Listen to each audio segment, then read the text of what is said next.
everyone, good afternoon. Welcome back again to Philippine Expat Country Living, guys. Thank you so much, guys, for always following my videos daily, and thank you so much for your comments. Thank you so much for your likes, and thanks for my subscribers, my viewers. Thank you so much, guys, for watching my videos always. So today afternoon, guys, this is pechay. I get this one to my garden, guys, at the back. I'll just use the leaves. I'll just cut the leaves, and I did not cut all the pechay really, because they are still young. And this is it, guys. I wanna make soap because this is my soap. Oh, look, these are all from the garden, guys. I'm gonna show you. So ito po, galing po sa garden lahat po, guys, except sa munggo bean, but the rest from the garden. So I add here a lemongrass. I wanna make a fresh soap with pork meat without fat, because Philip is not feeling well. He started yesterday. He have cold, and it's about 1 o'clock now.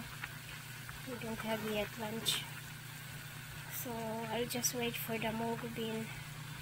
And the last thing that I'm going to add here is that pechay. So this is good for Philip because we have cold and he needs a warm soup and with vegetables and meat. So I'll be back later, guys. Don't go away.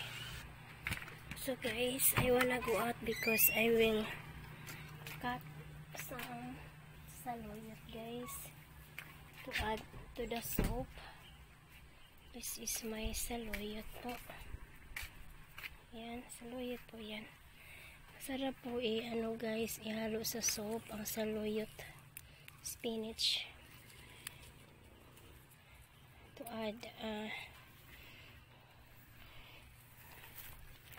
add lasa, guys, para add po ng ano, guys, pampalasa. Ayan, kinukurot ko lang po yung sa saluyot dito kasi lapit ng makalbo ginagamit ko po ito kasi pag ano, every time I make soap, add flavor po, guys. So ito na po, tama na to. At least there is a little green, and this is good. I need to wash this one. Ayan po, guys, saluyot tsaka pechay po.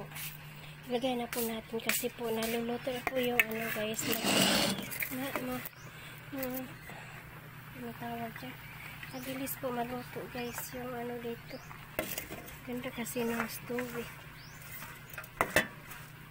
lakas kasi ang fire. Yan gusto ko, yan ang gusto ko, maluto.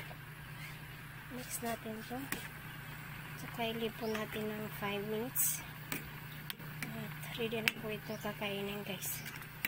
Kasi yung, tingnan nyo po, yung munggo beans, at saka may okra po dito.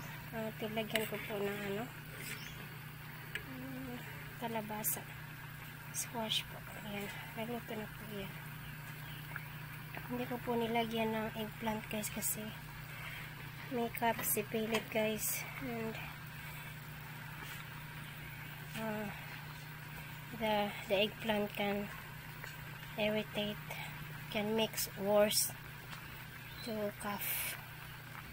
So So, tapos na po yan. Nakatapos na po, hindi pa. Hindi pa 5 minutes. Yan, tikman natin guys. Ito.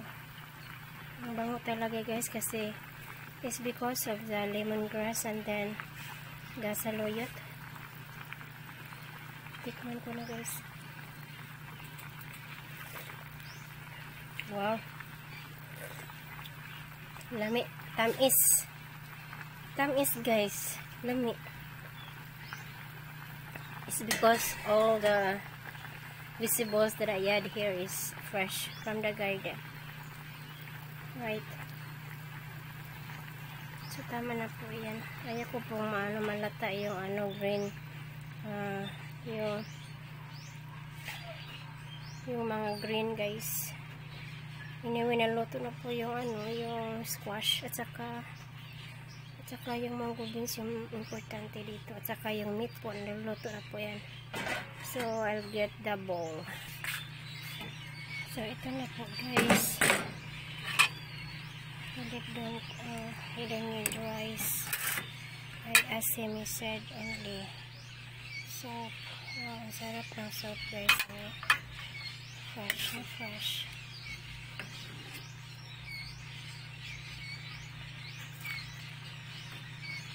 Pampalakas po to guys sa immune system sa katawan.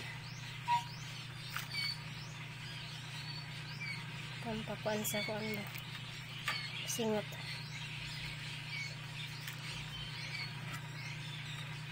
Pampadre ng sweet guys. Yan ang mukhang talagang masarap na mukha. So, yan lang po ang kakainin ni Philip guys. Kuha na po ako ng water. Thanks everyone for watching guys. Ito po ay pampawis po. Kasi may... Ayan po guys. I add green onion. Half ng po guys, garlic. And lemongrass and konting okra, munggo beans, kalabasa po,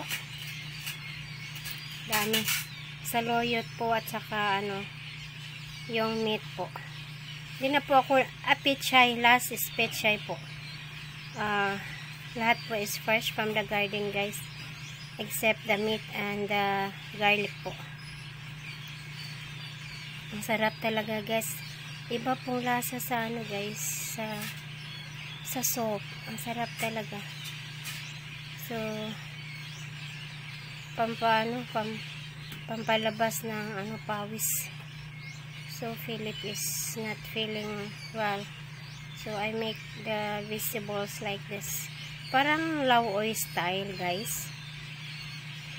Lauoy yata to pero may may meat. So, yan po guys. Thanks for watching.